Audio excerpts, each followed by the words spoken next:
Bon Maud, c'est ici sur la côte d'Émeraude que commence notre grand tour de la Bretagne à vélo. On va passer 2 semaines à pédaler et après ça, on va avoir un corps de rêve. Oui, ok, d'accord, ton corps c'est très bien, mais l'objectif est d'aller à la rencontre de tous ces acteurs de la transition écologique et du mieux manger. En Bretagne. En Bretagne. Bon bah du coup, on a combien quoi? 500 km à faire? C'est ça, ouais. Bon bah, quand faut y aller hein. Allez. C'est parti, Kenavo. Roulez jeunesse.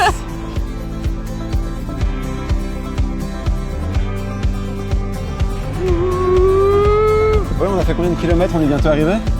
On vient de faire 1 kilomètre. On va faire une petite pause, boire un café, je sais pas. Il y a une personne dans le coin qui s'y connaît en écologie et on va essayer d'aller prendre le café chez lui. C'est vrai? Tu Ouais. penses qu'il va peut-être pouvoir nous recevoir?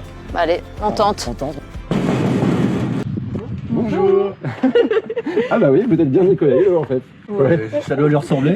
Qu'est-ce que je peux faire? On fait un tour de Bretagne à vélo et on avait envie de venir boire le café avec vous. Vous êtes dispo? Allez, rentrez. Vous voulez un café ou un thé? Un café. Un café. Est-ce que vous pensez qu'en Bretagne, on pourrait être, je sais pas moi, la première région écologique de France? C'est pas que je le pense, c'est que je le souhaite. Ouais. Je le souhaite. D'abord parce que la Bretagne le vaut bien, le mérite et qu'elle a toute la capacité. Les régions, c'est une bonne échelle pour tester des choses. Je pense qu'il y a une belle opportunité avec la crise écologique parce qu'elle nous oblige à nous relier. Oui. Elle nous oblige à donner du sens et elle nous oblige à faire du tri entre ce qui est superficiel et ce qui est nécessaire. J'ai préparé un tartare d'algues, donc avec des algues qui sont en rance, donc en côte d'Émeraude. Donc là, il y a un mélange de laitue, de wakame, de dulse et de nori. Donc il faut savoir que dans les algues, il y a des protéines et des acides aminés. Donc pourquoi pas l'alimentation du futur. Dire que si c'est l'aliment du futur, j'espère que c'est bon, parce que tant qu'à faire d'en manger beaucoup. Parce que ça, il y a un truc, moi je suis prêt à tout. Il faut quand même, on est français, la bouffe c'est quand même important. Il faut avoir le petit plaisir gustatif. Honnêtement, c'est bon. Si on prend un peu de recul, est-ce que vous pensez que si on change tous d'alimentation, ça peut être quelque chose qui va vraiment pouvoir réussir à changer drastiquement les problèmes qu'on peut rencontrer maintenant? Si on réduisait déjà par 2 notre consommation de viande tous, en termes d'impact sur l'atmosphère, sur la déforestation, je dirais même sur le bien-être animal, ce serait colossal. Non mais à partir du moment où les gens comprennent que 50% des surfaces agricoles dans le monde, elles sont utilisées pour nourrir le bétail, on comprend que là il y a une chaîne d'impact colossale. Et la production locale, tu vois, c'est ça qui est important. C'est pas des choses qui... C'est l'avenir de l'alimentation. C'est l'avenir de l'économie en général, c'est le circuit court. Ça, qu'on le veuille ou pas, il faut bien comprendre qu'il faudra relocaliser, enfin rapprocher les centres de consommation et les centres de production.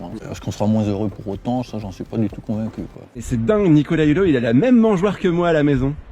Je vais vous raconter ma vie, mais à Noël, j'ai demandé une mangeoire à oiseaux. Donc ma maman, elle me l'a offert. Je l'ai installée sur mon balcon et en fait, tous mes voisins, ils m'ont engueulé parce qu'en fait, il y avait les oiseaux, ils ont fait caca sur leur balcon et du coup, j'ai dû l'enlever. Et en fait, quand je leur en parle, ils me disent, mais on s'en fout de la biodiversité. Qu'est-ce que je sais pas quoi leur répondre, je suis désemparé quand ils me disent ça. Moi non plus, je saurais pas quoi leur dire. Parce que je me dis qu'en être là, c'est tellement affligeant. Écoute, moi j'ai eu la chance dans mon ancienne vie de voir la faune sauvage dans toute sa dimension.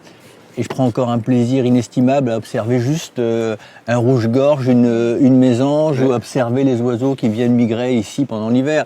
Mais c'est un vrai souci, c'est que la nature, au sens large, mais même les plantes, c'est une telle pourvoyeuse de joie, d'émotion, de plaisir, que quand on est plus sensible à ça, il faut se poser la question de se dire qu'on a peut-être perdu quelque chose. On est en train de se perdre là. Est-ce que cette notion d'écologie peut être accessible à tous ou c'est encore quelque chose de très bobo? La priorité, c'est qu'elle le soit. La réalité, c'est qu'elle ne l'est pas accessible à tous. L'agriculture bio, comme les énergies renouvelables, il faut les subventionner le temps qu'on change d'échelle, c'est-à-dire que ça se substitue au modèle conventionnel. Mais c'est vrai que si d'acheter une voiture électrique, si d'avoir un logement qui est bien isolé n'est possible qu'à ceux qui en ont les moyens, effectivement, on aura toujours cette lecture que ça n'est réservé qu'aux bobos. Mais après, évidemment, si chacun pense que c'est l'État qui peut tout faire, non. Et il faut trouver ce cercle vertueux entre ce que le citoyen veut faire, peut faire, et ce que l'État peut développer. Voilà. Et il est trop sympa, Nicolas Hulot. Ouais, c'était vraiment canon, quoi. Trop inspirant. Ouais. Bon, on va où maintenant? Eh ben écoute Evan, direction Langouette. C'est un village 100% écolo entre Dinan et Rennes. On a pris des forces, on va les dépenser maintenant de calories. Allez, go! Let's go Marie-Jo. Arrête de m'appeler Marie-Jo.